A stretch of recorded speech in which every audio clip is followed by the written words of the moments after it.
Saludos y bienvenidos a este conversatorio titulado Evaluación e Intervenciones Clínicas con la Violencia Sexual en el contexto de la violencia de género en Puerto Rico, retos y realidades.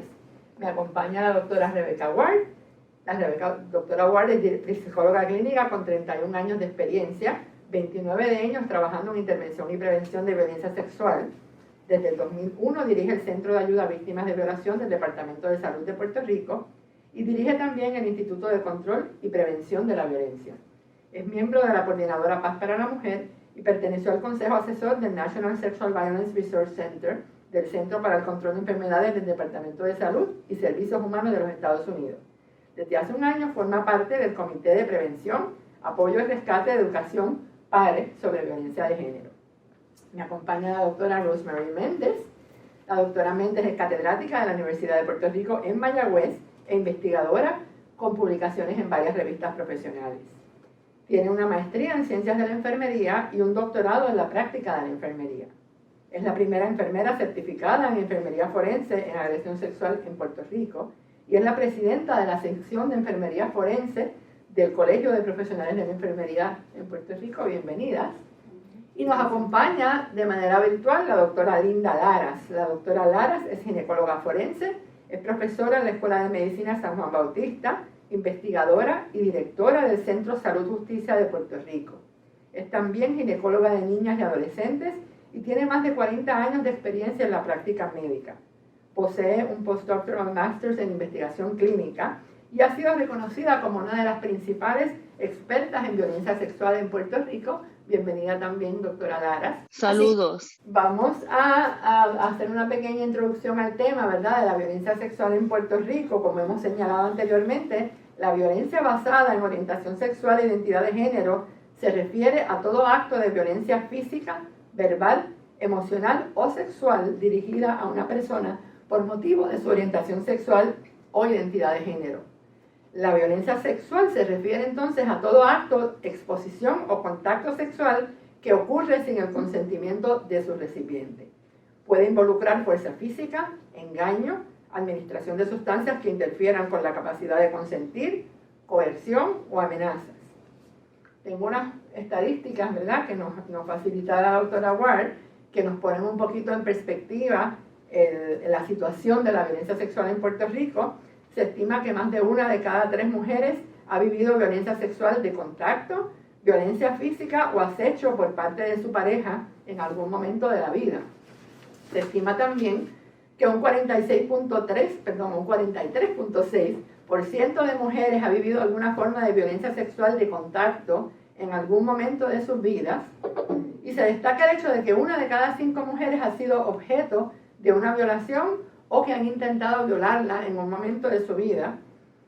Estas experiencias se produjeron temprano en la vida, toda vez que el 81% informó que la primera experiencia de violación o intento se produjo antes de que hubiesen cumplido 25 años.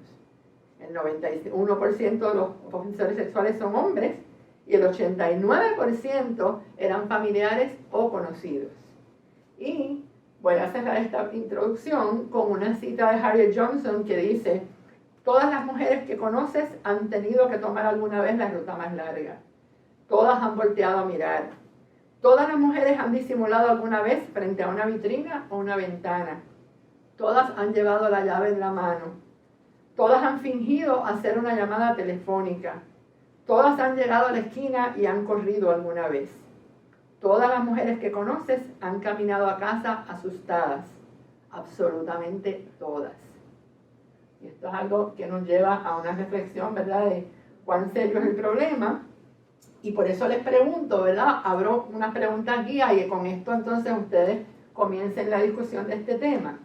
Se dice que la inmensa mayoría de las agresiones sexuales, sobre todo aquellas que se cometen por parte de un familiar o persona conocida en Puerto Rico, no se reportan. Entonces, en su experiencia, ¿cuán serio es el problema de la violencia sexual en Puerto Rico, sobre todo en el ámbito familiar y comunitario?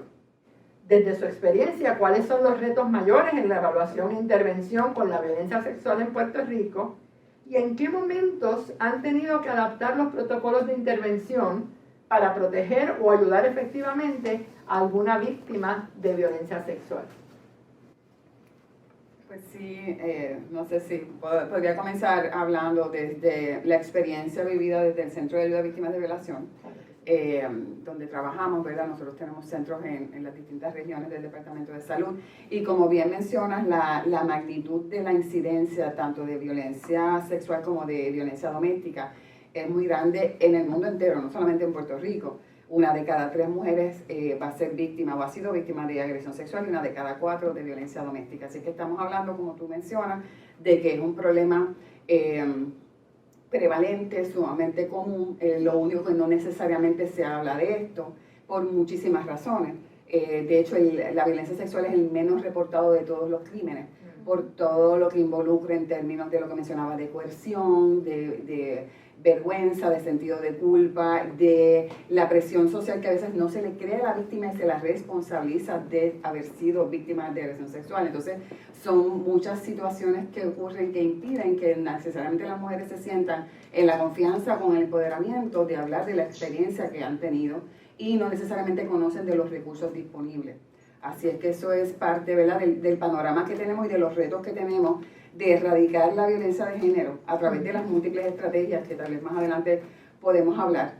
Pero mencionabas los protocolos. Nosotros tenemos desde el Departamento de Salud en específico, tenemos protocolos de intervención con víctimas de agresión sexual para las facilidades de salud. Y también tenemos un protocolo con víctimas de violencia doméstica para las facilidades de salud. Las salas de emergencia nos tienen que reportar mensualmente, ¿verdad?, los casos que atienden con la tipología y tienen que seguir unos pasos específicos desde un acercamiento empático no revictimizante centrado en la víctima, la atención a las necesidades particulares de las distintas poblaciones que son más vulnerables, ¿verdad?, a violencia sexual, como la comunidad de inmigrantes, la comunidad LGBTQ. Hay muchas comunidades que tienen necesidades particulares que el protocolo las atiende. Y incluso también está la descripción de lo que es el Rape Kit, que es el equipo de recolección de evidencia forense. Si la víctima va en las primeras 72 horas para, si decide erradicar una querella, que podamos tener alguna evidencia física, ¿verdad?, del incidente. Así que sí, es un problema que realmente es de una gran magnitud en el país y en otros lugares, ¿verdad?, del mundo. Existen las formas de atenderlo y los retos son, obviamente, como siempre, la necesidad de más recursos, porque nunca tenemos los recursos suficientes para atender esta gran magnitud de la violencia. Correcto. Doctora Lara. Usted hizo, ¿verdad?, varias preguntas de momento y quisiera que fuéramos despacio, porque es importante desmenuzar los pequeños detalles y no tratar de abarcar mucho.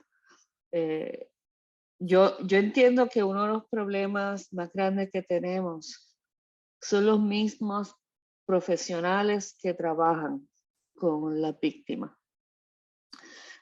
Usted mencionó, y la doctora Ward mencionó también, el gran número o la alta prevalencia de los casos. Para ponerlo en contexto de otras condiciones de salud, la violencia sexual es más prevalente que el asma. Y en Puerto Rico todo el mundo sabe de asma. Es más prevalente que el cáncer de seno. Y en Puerto Rico todo el mundo habla de cáncer de seno, se visten de color de rosa los edificios, todo. Sin embargo, no logramos esa misma atención con violencia sexual. Y yo recuerdo una doctora, la doctora Sandra Bloom, que yo siempre lo pongo en mis conferencias como mensaje final, que el que un ofensor pueda continuar en la calle no depende tanto de la víctima como de los profesionales de ayuda. Y la compañera, la doctora Méndez, que está en la academia, y yo creo que también la doctora Ward ha participado de la academia, quedamos muy cortos en adiestrar personas para que estén preparadas para buscar esa víctima, porque esto de esperar de que la víctima llegue no es una realidad, no es lo que ocurre usualmente. Necesitamos buscar de esas víctimas que no hablan, pero que los profesionales sepan identificarlas, ¿verdad?, a tiempo. Y quisiera pues, que dialogáramos un poquito sobre eso, porque parte de la prevención es evitar el trauma, ¿verdad?, que causa la violencia sexual y las complicaciones que causa, no solamente evitar que ocurra. Y estamos todavía un poco atrás con eso. Estoy de acuerdo con ambas de mis compañeras. La violencia sexual, muchas veces hay mujeres incluso que no se percatan que son víctimas de agresión sexual. Y este fenómeno lo podemos ver especialmente en relaciones de pareja, donde muchas mujeres, quizás, no muchas, pero hay mujeres que todavía creen que es su deber matrimonial o es su deber como pareja. Pues él quería, aunque ella no quisiera, lo hacen como una secuela, ¿verdad?, también de la violencia doméstica, porque los estudios de investigación dicen que hay estudios que incluso llegan hasta un 60% de mujeres que son víctimas de violencia de pareja, también son víctimas de agresión sexual.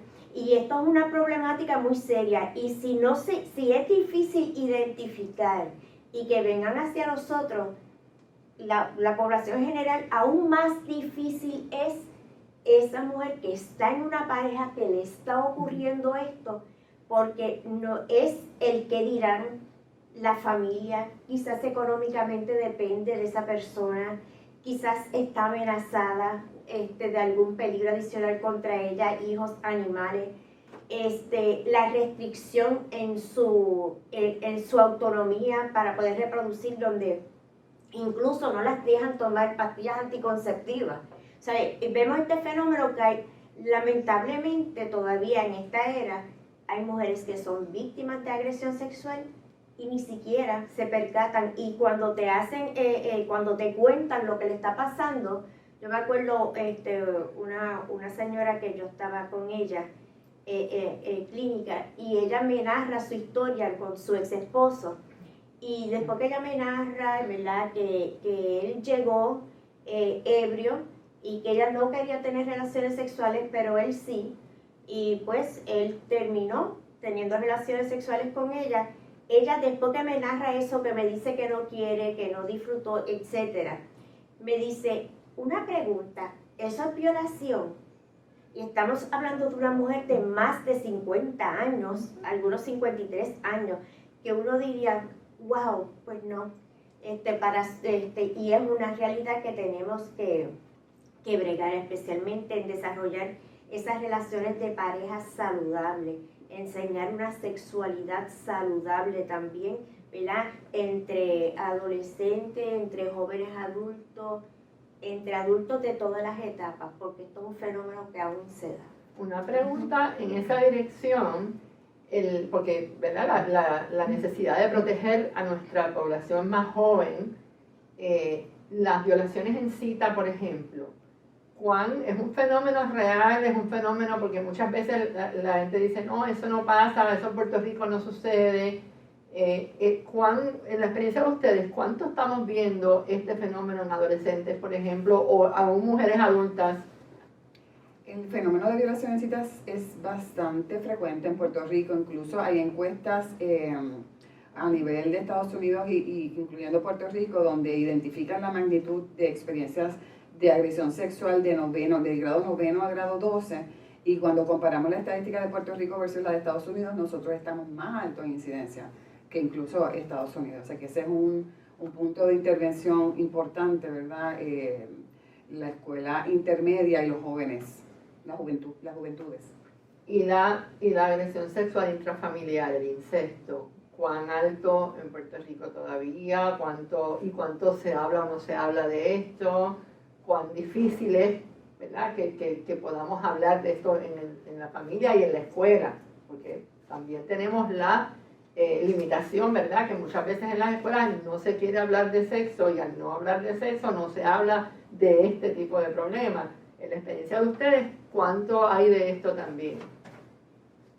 Bueno, se sabe que según las estadísticas, ¿verdad?, no es el agresor sexual, no, la mayoría de los casos es alguien que la víctima conoce, y cuando uno ve los datos entre niños es padre, padrastro, o sea, es intrafamiliar, y entonces muchas veces es el secreto de familia, que se quede esto aquí, que no se hable, que se vayan a enterar, y es lamentable que esas cosas estén ocurriendo, el no creerle quizás al niño, que el niño quizás no sepa cómo expresar lo que le está pasando. O sea, es una realidad. Pero como bien dijo la doctora, de esto no se habla. Estamos hablando de una pandemia, ¿verdad?, que está ocurriendo, el COVID, pero que la violencia sexual también es una pandemia. Y yo quisiera que se le diera esa misma euforia y ese mismo enfoque que se le da a otras pandemias, como ejemplo, ¿verdad?, con el COVID. Doctora Lara, ¿quiere comentar algo? Bueno, yo estoy, ¿verdad?, de acuerdo con la doctora Méndez. Yo me preocupa, ¿verdad? Y surgió mucho en este periodo de pandemia las comunicaciones por internet entre jóvenes, donde, ¿verdad?, no se podían ver, pero acordaban verse a través del internet. Vimos muchos casos así, preocupantes, ¿verdad? Porque esto a veces no eran entre jóvenes, eran personas adultas y jovencitas, donde incluso pues se perdían por días. Conozco de un caso que incluso la encontraron muerta en un motel, que siempre me quedó esa preocupación porque no se investigó a fondo, y quedó como si hubiera muerto de alguna condición de salud, y que no haya sido, ¿verdad?, una situación de violencia. Entre los jóvenes también tenemos la preocupación que ha habido un aumento en padres biológicos. Eso siempre había sido número uno los padrastros y ha habido un aumento en los padres biológicos. También puede ser, ¿verdad?, el aislamiento que hemos tenido. No sé cuánto está influenciando esto de la custodia compartida, estos menores que vivían con mamá y de momento pues tienen que estar compartiendo semanalmente sin una estructura fija que le dé ¿verdad?, estabilidad. Hay muchos factores envueltos, pero lo que vuelvo otra vez, como dijo la doctora Méndez, yo recuerdo como ginecóloga preguntarle a las pacientes si cuando tienen relaciones con su pareja o su esposo es porque quieren, y me miraban extrañas como que de qué planeta yo era, ¿verdad? Como que ese es mi deber como mujer, y si yo no lo hago, pues no soy una buena esposa, y yo no. Y vuelvo otra vez, si los profesionales no, no tenemos el conocimiento para ayudar a educar a la población, porque nuestra educación sexual es bien limitada, sino profesionales de la salud que todo el mundo visita, todo el mundo en Puerto Rico, hasta los niños por ley tienen que ir a los profesionales de la salud. Sin embargo, los profesionales de la salud son los menos que reportan casos de violencia. Y eso yo entiendo que es preocupante, y es el desconocimiento que tienen para identificar las señales, los indicadores de que una persona ha sido víctima. En relación con eso, quería aprovechar para dejar saber que hay adiestramientos mensuales desde el CAF, por lo menos en lo que tiene que ver con los protocolos de sala de emergencia, para aquellas personas que estén escuchando el conversatorio. Mensualmente hay un adiestramiento sobre protocolo de intervención con víctimas y está abierto para médicos, médicas, enfermeras, trabajadoras sociales, psicólogas, todo el componente que interviene, ¿verdad?, con una víctima cuando llega a sala de emergencia. Es libre de costo, están disponibles a través de la revista virtual del CAF, que lo pueden buscar así mismo en las redes, revista virtual CAF, que son las siglas del Centro de Ayuda a Víctimas de Violación, CAVV, y ahí están las publicaciones para registrarse en los adiestramientos de protocolo. Obviamente necesitamos ir mucho más allá, ¿verdad?, en lo que es la capacitación a profesionales, e incluso el CDC, desde su área de prevención de violencia de género, el Departamento de Salud Federal identifica la equidad de género como la base de la prevención.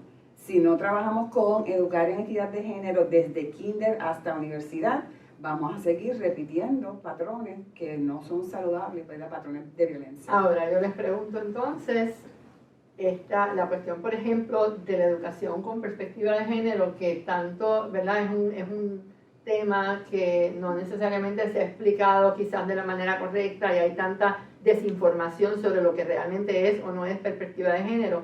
¿De qué manera la educación con perspectiva de género podría ayudar a prevenir la violencia sexual? Nosotros desde el CAF, pues como traigo, entendemos que está a la raíz. Es sumamente necesario trabajar el tema, educar en la resolución no conflictiva de los no violenta de los conflictos, en la igualdad de los derechos y el respeto a los derechos de los demás. Y esto es algo que llevamos décadas hablando realmente, pero todavía nos ha costado realmente poderlo desarrollar a fondo como país, ¿no? Tengo unas preguntitas que van a ir. Sí, doctora. Bueno, concurro con Rebeca y tenemos que operacionalizar, ¿verdad? Los profesionales que ya han estado adiestrados sobre esto, operacionalizar los conceptos, no dejarlo en papel. Eso es importantísimo porque muchas veces realmente hay veces que sí está en papel y hay unos protocolos y unas cosas, pero el público los desconoce y además no se llevan entonces a la práctica, así que eso es muy importante. Sí, quisiera comentar algo. La UPR de Mayagüez y la de Carolina, junto con la Intel de San Germán, tienen un consorcio y se llama Construyendo Equidad de Género. Y ahí se está educando a la población, mayormente enfocado a los estudiantes, pero está incluido todos, ¿verdad? Todas las personas que son parte de ese sistema universitario, donde se lleva a cabo, ¿verdad?, esa prevención primaria, precisamente para evitar, ¿verdad?, que ocurran estos incidentes y para que poder identificarlos y qué tienen que hacer de ocurrir un incidente como este. Así que sí, yo creo que hay movimiento y me siento bien orgullosa que la UPR Mayagüez esté bregando este proyecto. Importantísimo. Yo tengo unas preguntas que van a ir dirigidas a cada uno de ustedes dentro de la experiencia que ustedes tienen. Y me gustaría comenzar con la doctora Ward, preguntarle qué servicios hay disponibles para asistir a las víctimas de violencia sexual y qué debe hacer una persona que entiende que ha sido víctima de un episodio de violencia sexual. Pues sí, gracias por la oportunidad para compartir, ¿verdad?, los servicios disponibles, gratuitos a la comunidad del Centro de Ayuda a Víctimas de Violación. Nosotros estamos en las 6 regiones del Departamento de Salud. Nosotros tenemos una línea de ayuda que funciona las 24 horas, los 7 días con una consejera en vivo. Es el 765-2285. Esa línea tiene consejeras ¿verdad?, adiestradas con peritaje en violencia de género para atender cualquier víctima que quiera apoyo, intervención en crisis, no importa el tiempo que haya transcurrido desde la agresión, porque a veces hemos sido víctimas hace muchos años en otra etapa de la vida, pero entramos en crisis por alguna otra circunstancia reciente. Así es que el numerito. Sí, claro. Es el 787-765-2285. Y todo el tiempo hay una consejera en vivo, ¿verdad? Que entonces hace la intervención si es de intercesoría, referido a algún servicio de intercesoría con alguna de las agencias que intervienen, y entonces hace un referido al turno diurno de alguna de las regiones del CAP donde corresponda, ¿verdad?, esa persona que nos está llamando. No solamente una víctima, puede ser un familiar, alguien que no sepa cómo manejar la situación, alguien que necesite orientación sobre qué hacer porque a alguien que conoce le ha sucedido, o puede ser un profesional que ha haciendo una consulta, por ejemplo, desde sala de emergencia o desde el departamento de la familia o de la policía, que necesitan orientación sobre cómo trabajar con la víctima y entonces nos pueden llamar. Aparte de eso, también tenemos la unidad de trabajo social, que son intercesoras legales, y tenemos la unidad clínica, que son las psicólogas, que en este momento también están ofreciendo telepsicología para las personas que tienen dificultad de acceso a las facilidades. Se está ofreciendo servicios psicológicos gratuitos a través de esa plataforma de telepsicología. Y una persona que llega, por ejemplo, a una sala de emergencia, o sea, porque muchas veces hay mucho temor de físicamente ir, o sea, ¿cómo es? O sea, ¿hay algún protocolo muy específico? ¿Va a haber un trato distinto? ¿Va a haber una confidencialidad? O sea, ¿cómo se maneja en la sala de emergencia cuando una persona llega que ha sido víctima de una agresión sexual? Bueno, el protocolo del CAF, del Departamento de Salud, establece todos los procedimientos a seguir con una víctima de agresión sexual una vez llega a sala de emergencia. La confidencialidad es uno de los primeros, ¿verdad? Que tiene que estar en un espacio privado. La entrevista, tanto el triage como la entrevista, tiene que ser en un espacio privado. No se puede, ¿verdad?, hablar públicamente de que es una víctima de agresión sexual. Tiene que haber una custodia de la cadena de evidencia si es que se hace un rape kit. Y tiene que, ¿verdad?, haber una intervención, incluso la intervención llega hasta el referido a lugares de ayuda, centros de ayuda, o llamarnos en ese momento a la línea de emergencia si la persona quiere hablar con alguien. En momentos dados nosotros nos movilizamos a la sala de emergencia. Recientemente tuvimos un caso que la persona estaba desorientada, no se atrevía a que le tomaran el rape kit. Nos llama el personal de sala de emergencia, nosotras nos movilizamos, establecemos comunicación con la víctima, una intervención de apoyo, una orientación, ¿verdad?, de lo que se trata el proceso, y la víctima accede y la dejamos entonces enganchada allí con el servicio y con los familiares, pero también es una de las cosas que podemos hacer. Excelente. Doctora Méndez, háblame un poquito de la enfermería forense, específicamente qué es una SANE o una SANE, como se dice coloquialmente, y cuál es la importancia, qué hace una SANE. Okay. La SANE es un tipo de enfermera forense y si vamos a hablar directo, la traducción sería enfermera examinadora en agresión sexual.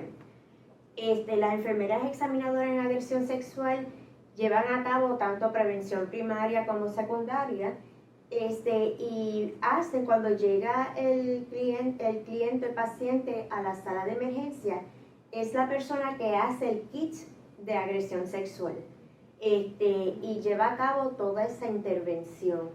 Y esto empieza, ¿verdad?, la parte moderna de enfermería forense, más o menos para la década de los 70, empieza este movimiento y ya se ha esparcido a través del mundo. Lo hermoso de enfermería forense es que esta enfermera está para ese ser humano que fue agredido sexualmente y solamente ese es su paciente. Y lleva a cabo todas las intervenciones que tiene que haber, de comunicarse con las diferentes personas que hayan que comunicarse, llevan a cabo el kit completo, hace diferentes tipos de coordinaciones, definitivamente la enfermera forense es cuando se une esa parte médica con la parte legal, se une, y eso es lo que hace esa enfermera forense. Es un adiestramiento que se toma, algunas de nosotros, ¿verdad?, cogen una reválida, que la dan, ahora mismo la dan en Estados Unidos, y una vez se cumple con una serie de criterios, ahí es que te permiten coger la reválida, y ya entonces, si usted pasa la reválida, pues ya entonces oficialmente tiene, como le dicen por ahí famosamente, la SANE, ¿verdad? Y la SANE o SANE puede ser de adultos que terminan A, que es adulto y adolescente, y la P, que es la pediátrica. Pero para poder utilizar al final la letra A o P, ¿verdad?, tiene que haber pasado una reválida.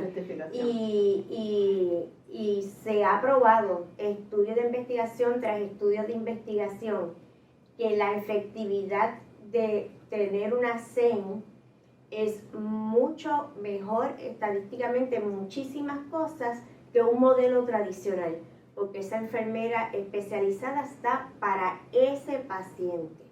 Está única y exclusivamente para ese paciente y se atiende todas las necesidades de ese ser humano. Doctora Lara, tengo dos preguntas para usted.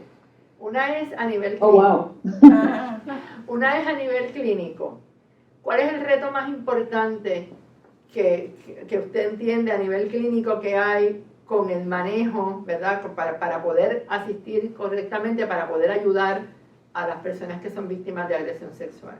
Bueno, a nivel clínico, como ginecóloga, yo entiendo que en Puerto Rico nos falta estructurar mejores prácticas a nivel del servicio a las víctimas, ya sea a nivel de hospital como a nivel ambulatorio, porque el mayor número de las víctimas es a nivel ambulatorio. Y traigo esto desde el punto de vista de que ya hay un movimiento, tanto como dice la compañera, las enfermeras SANE, como los pediatras, en Europa, los ginecólogos, de que el servicio a víctimas tiene que ser más estructurado, más especializado y tiene que tener una supervisión. En Puerto Rico, las personas que hacen estas evaluaciones no tienen ninguna supervisión, ninguna. Le puedo decir que yo he evaluado más de 2.000 víctimas y a mí nadie nunca me ha supervisado, ¿verdad? Y lo traigo desde el punto de vista de que la garantía de calidad de un servicio depende de lo que llamamos en inglés peer review. Y eso en Puerto Rico se carece, que ayudaría mucho los casos, porque mantiene la calidad del servicio. Lo otro es, como mencioné, la academia está muy corta en preparar personas para este trabajo. Esa era la segunda pregunta que tenía para usted, que es ¿cuál es la importancia de que haya un plan coordinado de manejo de la violencia sexual, tanto en las instituciones de salud como en la academia y en las agencias gubernamentales? Yo siempre he creído en gobierno, academia y comunidad. Si esas tres entidades no trabajan colaborativamente, la víctima se va a perder. En la academia, para saber bien lo que está pasando en la comunidad, tiene que estar enlazada con ella. El gobierno, para llevar esos casos adecuadamente en los procesos de tribunal, tiene que estar al día en la ciencia. Todavía hay gente en los tribunales que piensa que cuando hay una penetración tiene que haber sangre, cicatrices, revoluces, y eso no es así. Esto ha avanzado muchísimo y estamos bien atrás.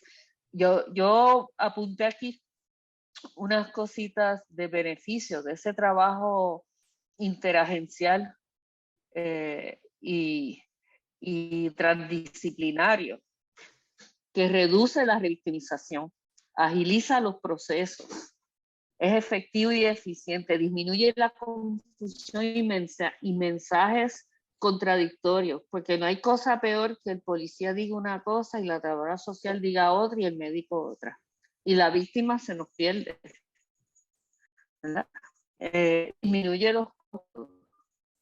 Nuestro reto ahí es que en Puerto Rico no tenemos una cabeza de manejo interagencial.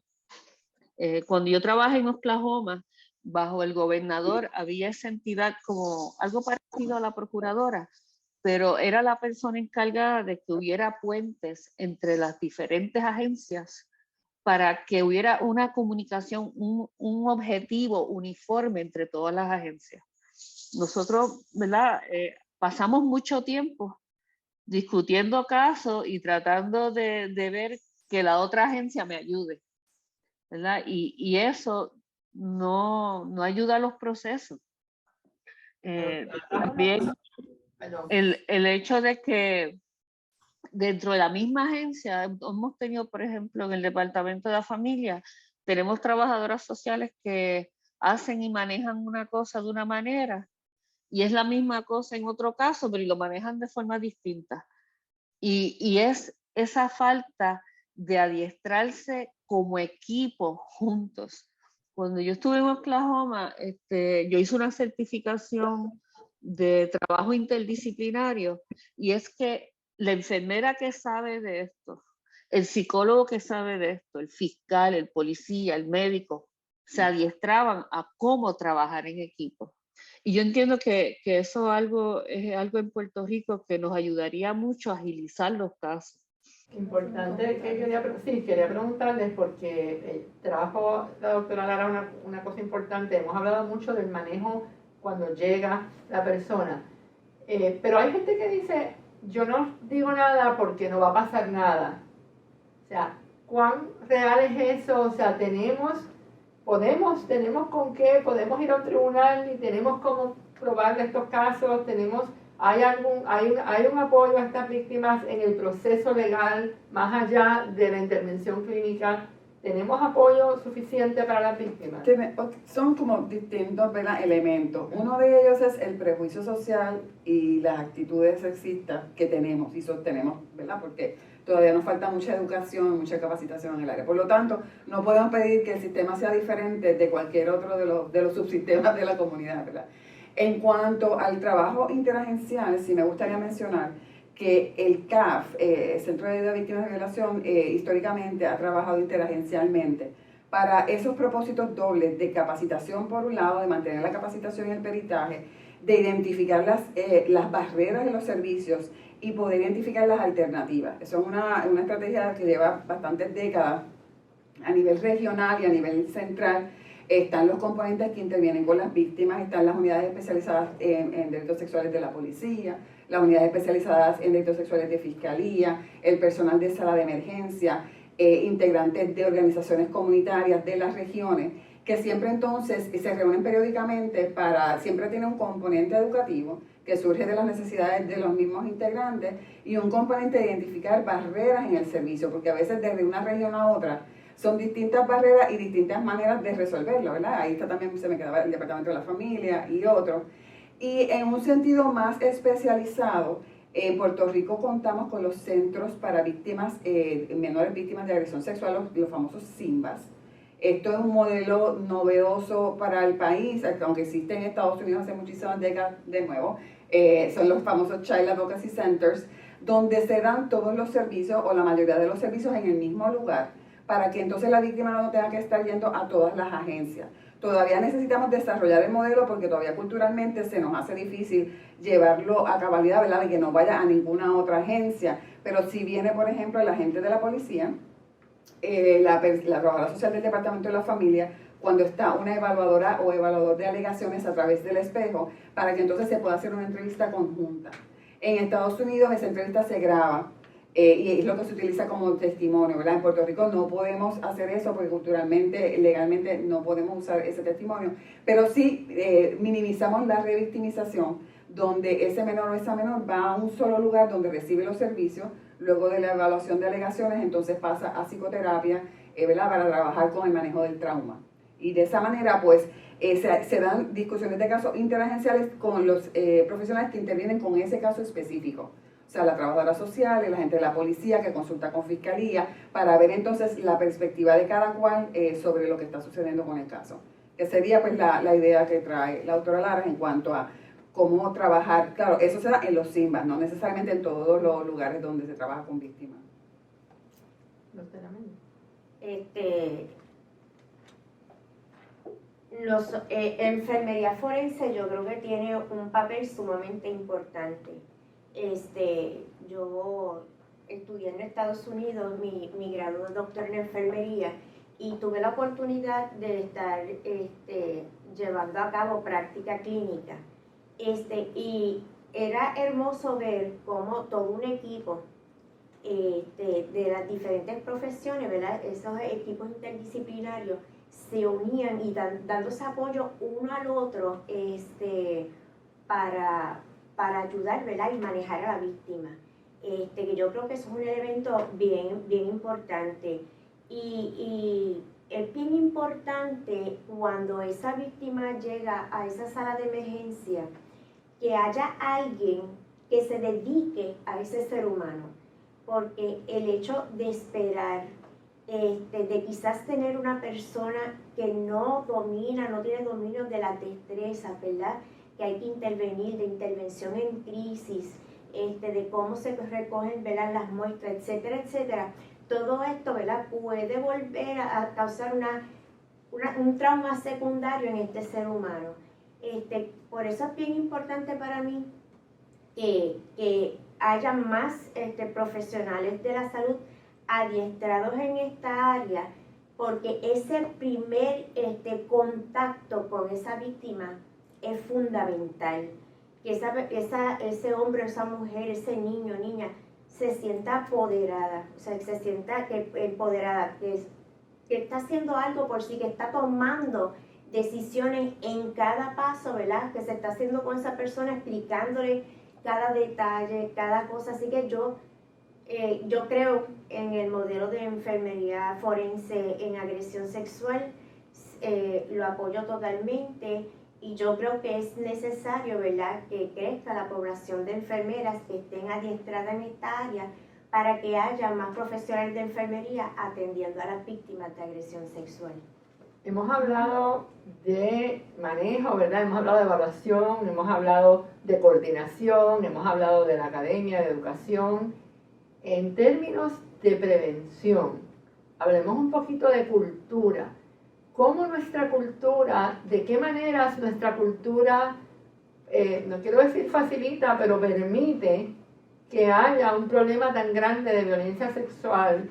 ¿Cuáles son esas frases que los niños crecen escuchando? ¿Cuáles son esos mensajes que a lo mejor no son dichos expresamente, pero que van a la raíz de este problema y que permiten que haya un problema? Ahorita la doctora Méndez mencionó el asunto del silencio, del secreto. ¿Cuáles son esos factores culturales que hacen del problema de violencia sexual no solamente un problema de salud pública, pero un problema mal social de fondo? Yo pienso que cualquier expresión que limite el derecho de la otra persona o que valide la violencia o que normalice la violencia en las relaciones interpersonales, pues va a contribuir a esta situación, ¿verdad?, de violencia de género. Y como mencionas, la violencia de género es un problema de salud pública prevenible. Y ya se sabe las estrategias que ayudan a la prevención. Entre ellas hablábamos de la educación a todos los niveles. Nosotros desde el CAF hemos enfatizado en un currículo de prevención de violencia sexual en escuela intermedia y basado, ¿verdad?, en los principios de prevención en términos de que tienes que saturar la comunidad. No puedes hacer una intervención de una sola ocasión, eso no transforma los prejuicios de nadie y casi tampoco le da mucha información. Sino que tienes que saturar esa comunidad con intervenciones múltiples, ¿verdad?, con el tema, diferentes aspectos del tema y la internalización del tema de lo que es equidad y lo que es respeto y lo que es la responsabilidad ciudadana de intervenir si ves una situación donde hay un riesgo de violencia para las mujeres. Así es que eso es una de las estrategias que tenemos.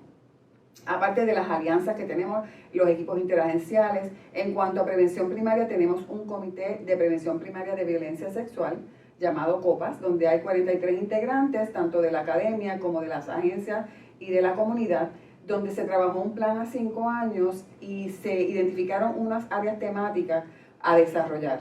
Entre ellas está el área, obviamente, de las estadísticas, necesitamos saber la incidencia, la magnitud, las áreas de riesgo, y ahí se trabajó y se desarrolló una plataforma que es el Observatorio de Prevención de Violencia de Género, que lo pueden ver en las redes, ¿verdad?, en la internet, donde tenemos componentes no solamente de los datos estadísticos, sino de los factores protectivos, de los factores que promueven la equidad, como por ejemplo la presencia de las mujeres en la política, otras dimensiones de prevención primaria que ayudan a combatir lo que es la violencia de género.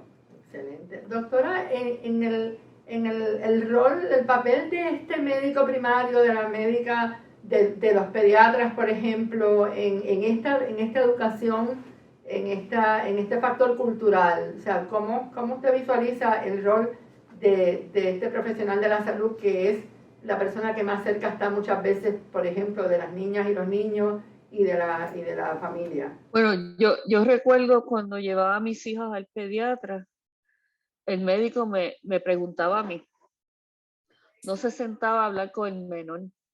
Y yo creo que eso es, en la medicina y en la enfermería tenemos que volver a lo básico, a relacionarnos con el paciente, no con el intermediario, y a relacionarnos a su nivel, porque algunas personas piensan que los niños son adultos chiquitos y le hablan como si fueran adultos y esperan narrativas, ¿verdad?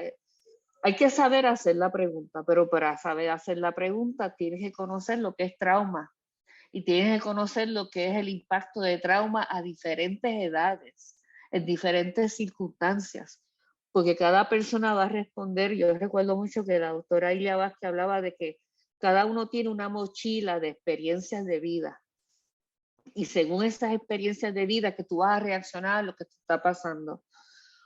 Muchos médicos se les ha olvidado la neurobiología, el impacto de trauma en la memoria. Yo creo que, número uno, todo médico primario tiene que preguntar en los historiales de salud, en las enfermeras. Todo el mundo tiene que preguntar si usted ha tenido alguna experiencia de violencia. Y número dos, preguntar si sabe lo que es una experiencia de violencia.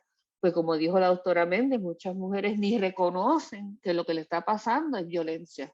Si te gritan en tu casa, todo el mundo dice, pues, estaba de mal humor, estaba frustrado, gritó. No, eso, ¿por qué no abrazó? ¿Qué es lo que hace aprender a gritar cuando tú te frustras en vez de abrazar?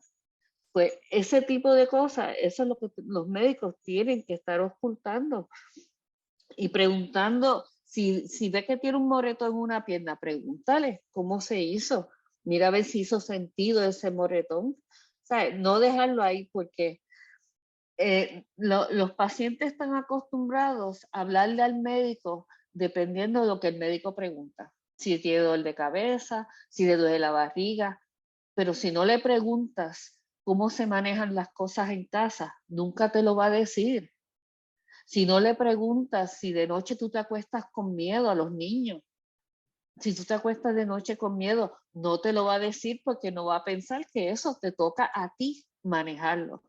Y yo entiendo que el bienestar de nuestros pacientes incluye el que se sientan seguros, en que vivan en libre de paz. Para mí, el profesional de la salud, sea enfermera, sea médico, es el ente clave, porque todo el mundo lo visita. Tiene una oportunidad única de ocultar lo que ese paciente esté viviendo y el conocimiento o reconocimiento de violencia que esté viviendo para educarlo. O sea que el historial siempre en la medicina, en enfermería, es esencial. Si no te hacemos un buen historial, no vamos a obrar adecuadamente. Importantísimo, gracias por eso, porque muchas veces, ¿verdad? A veces el mismo médico piensa que no le toca hacer esa pregunta o se siente incómodo haciendo la pregunta y no encuentra cómo hacerla. En términos, por ejemplo, de la enfermería, funciona de esa misma manera, o sea, es también difícil o la enfermera siente un poquito más cercanía con el paciente y se atreve a hacer este tipo de preguntas. ¿Cuál ha sido la experiencia? Lo que pasa es que parte del historial, y cuando digo médico, incluye tanto los médicos como la enfermera, uno tiene que hacer, o sea, el ser humano es holístico, el ser humano es físico, el ser humano es la parte psicológica, la parte social, la parte espiritual, y todo, todo se relaciona. Esto es como un dominó, ¿verdad? Si algo se altera en un lado, todo lo demás, ¿verdad?, se tambalea y se cae. Así que es bien importante, y una cosa que para mí es bien importante, que la persona que atienda a estas personas que vienen con algún tipo de violencia sexual, que sean personas que estén adiestradas para esto, que sean personas empáticas. Uno no sabe el pasado de quizás de personal médico de enfermería, porque hay personas que se sienten incómodas manejando estos casos. Por eso yo creo bien importante que haya unas personas designadas para esto, porque incluso yo he sabido de personal médico y de enfermería que ha caído en crisis por manejar casos así. Así que yo creo que es bien importante que esta persona esté adiestrada en esto para el manejo correcto de este cliente. Y otra cosa bien importante es que muchas veces, haciendo hincapié en lo que dicen las compañeras, es bien importante que la comunidad entienda lo que es violencia sexual, porque lamentablemente todavía se culpa mucho a la víctima por el incidente de agresión sexual. Y eso es una de las cosas, ¿verdad? Esos mitos hay que acabar con ellos. Yo me acuerdo de un reporte de periódico que decía, encuentran a un hombre teniendo relaciones sexuales con una niña. No. Ese hombre no estaba teniendo relaciones sexuales con esa niña, ese hombre estaba violando. Era un acto de violencia sexual con esa niña. O sea, cómo es tanto lo que la sociedad tiene esto como un tabú, que disfrazó de lo más bonito lo que era una violencia sexual. No, dilo como es. Un hombre agredió sexualmente a una niña.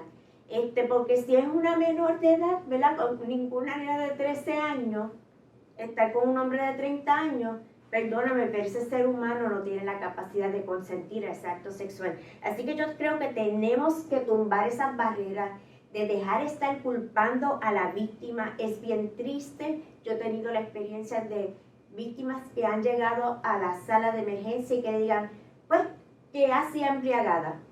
Si no se hubiese emborrachado, no lo hubiese pasado.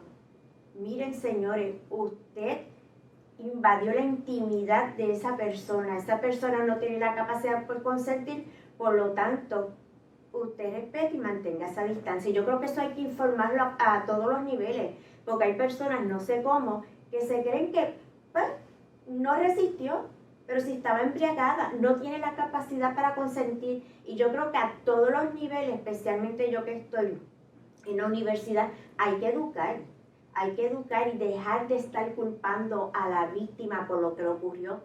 No es culpa de la víctima, no es culpa de eso que le ocurrió, es culpa del victimario que abusó de su poder para dominar a esa persona. Por eso es tan importante cuando uno tiene una víctima, un paciente, darle ese empoderamiento, que tome esas decisiones, estar explicándole paso a paso lo que se está haciendo, lo que se piensa hacer.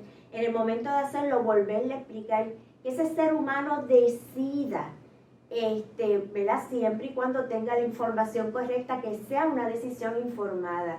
Y yo creo que todos tenemos que estar al unísono en eso. Excelente. También está la otra Sí, culpabilización.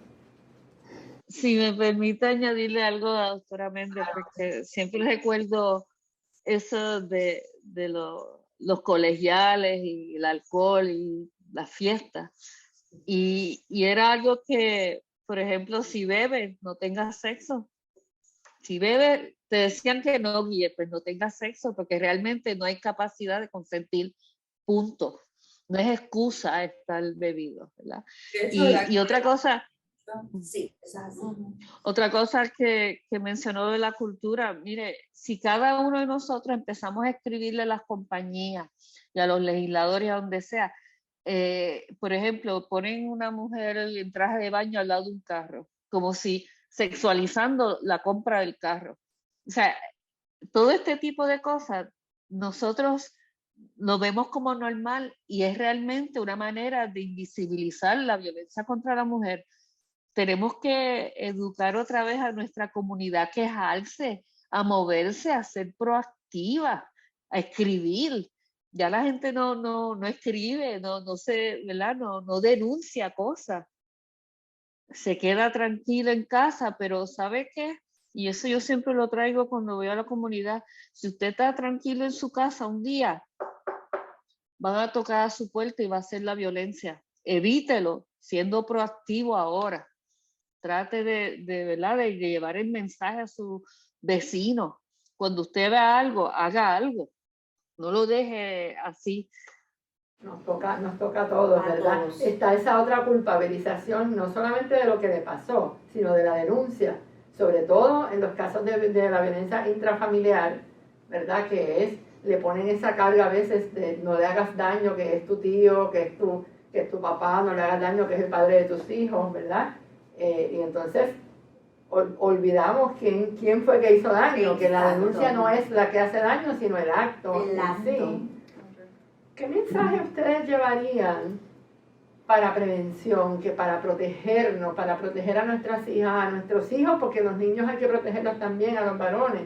¿Qué mensaje ustedes entienden que es importante para proteger a toda persona, ¿verdad? Toda víctima, toda posible víctima, para evitar un poco que sigamos teniendo este problema de esta magnitud?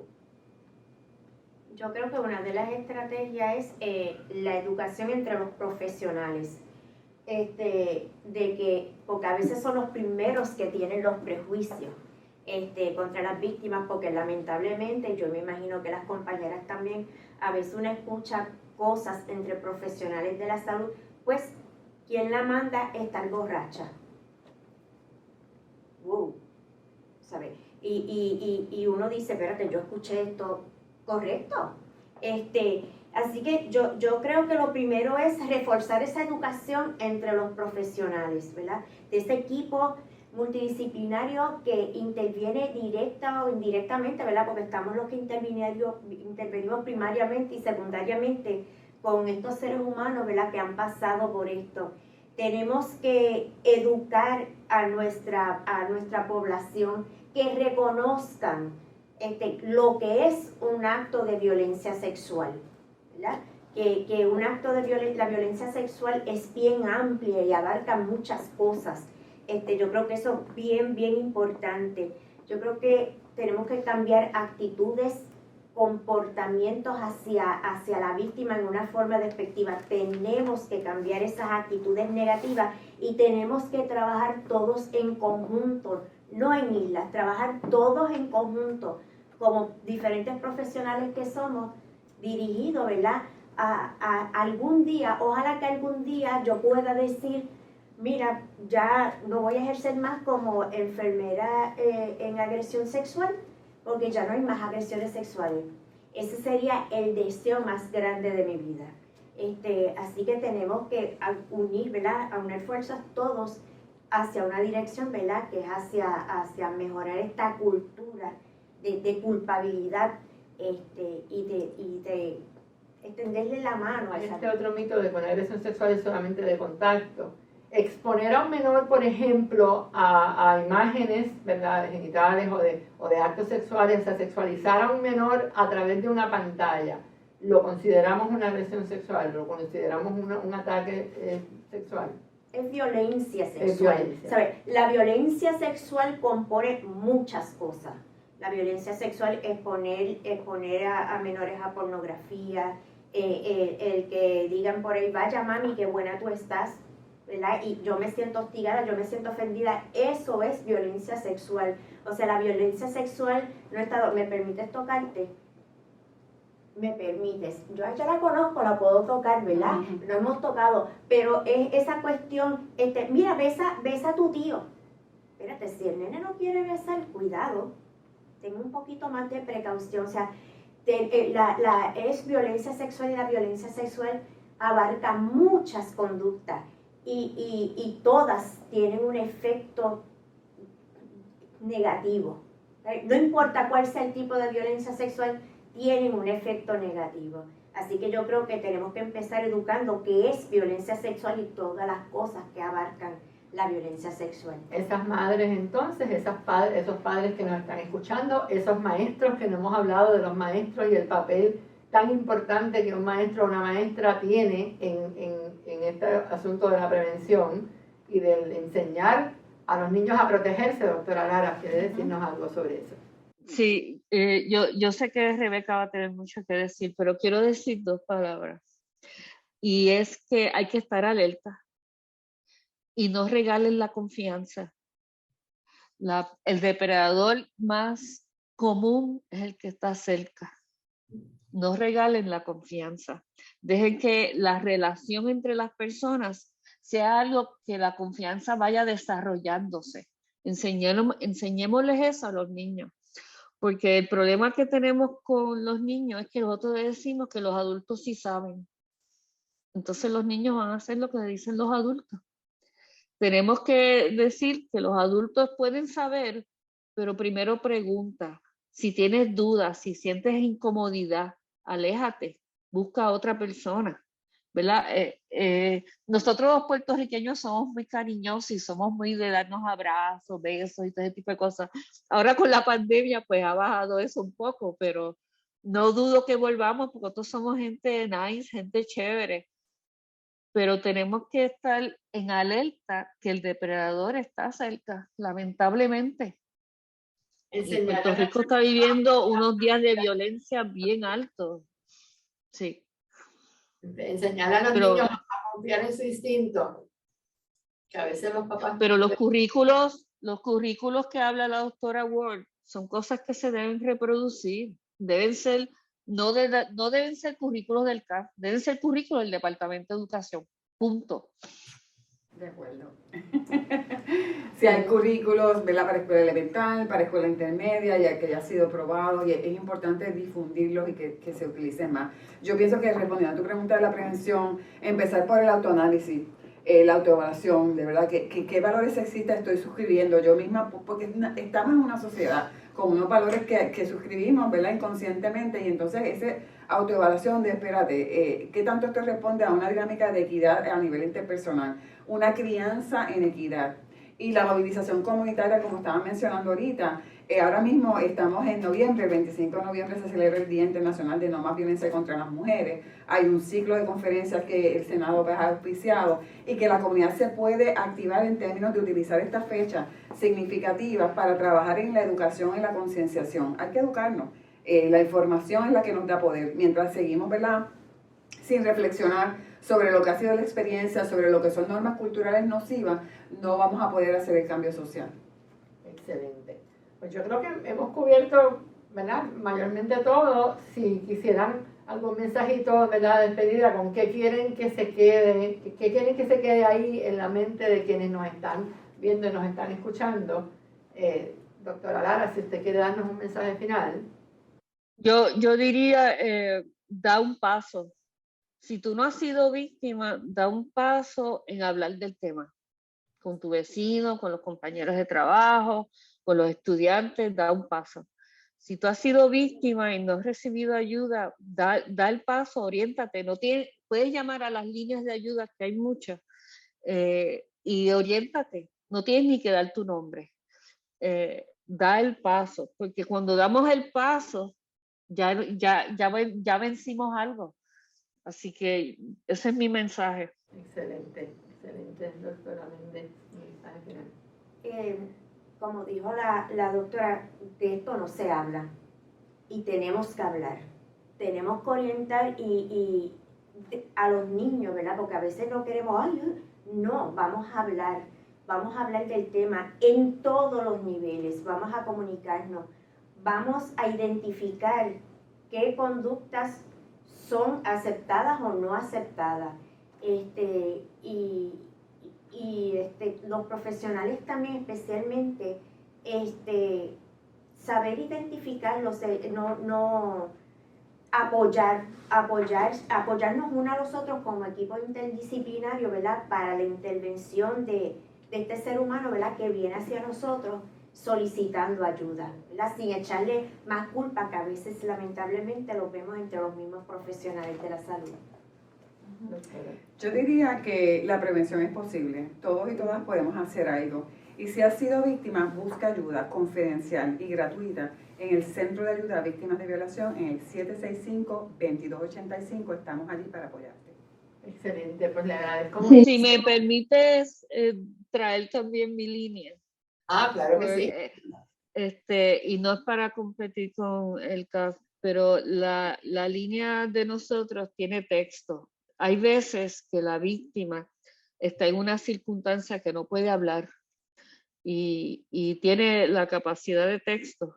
Es el 787-337-3737 y nosotros coordinamos muchos servicios con el CAF. 337-3737. Correcto. Excelente. 3 veces 37. Mientras más recursos haya, mejor. Y quiero aprovechar también, entonces, ¿verdad?, siguiendo ese hilo, en la UPR en Mayagüez, ¿verdad?, si usted tiene algún problema de violencia, está Siempre Vivas, así que es bien importante que se comunique a las líneas de Siempre Vivas, ¿verdad? La directora es la profesora Seijo, y también título 9. Si usted tiene algún problema, alguna duda relacionada, no tan solo a la violencia sexual, a cualquier tipo de violencia, por favor, busque ayuda. Que es bien importante, ese es el primer paso que tenemos que dar. Y si conoces a alguien que necesita ayuda, dele apoyo. Por favor, denle apoyo, que eso es lo más que necesita cualquier persona que está pasando por un incidente de violencia. Excelente, así que tenemos recursos, lo importante es, ¿verdad?, que las personas hagan uso de esos recursos. Les agradezco muchísimo a estas tres profesionales excelentes por acompañarnos en el día de hoy y espero, ¿verdad?, que estos diálogos que estamos teniendo pues no se queden aquí, sino que nos lleven a la acción y que podamos entonces entre todos trabajar para, si pudiéramos erradicar y si no, por lo menos disminuir grandemente este grave problema de salud pública.